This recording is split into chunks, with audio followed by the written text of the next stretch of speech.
If you love cottage cheese, save this recipe. This is a savory cottage cheese recipe loaded with spring herbs. When I was a little girl, we used to call this Frühlingsquark or spring quark. Quark being sort of a style of cottage cheese that's a little tangier, a little smoother, and a little drier.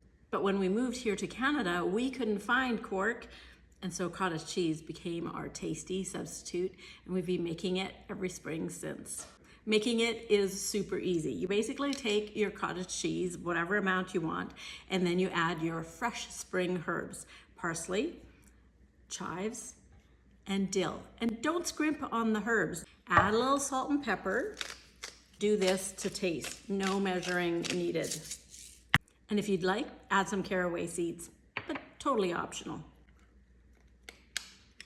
Now you take your toast, a dark rye, pumpernickel, whole grain, sourdough, and then we add our cottage cheese. If you do have any leftovers, it goes great with potatoes. You can just eat it like this too.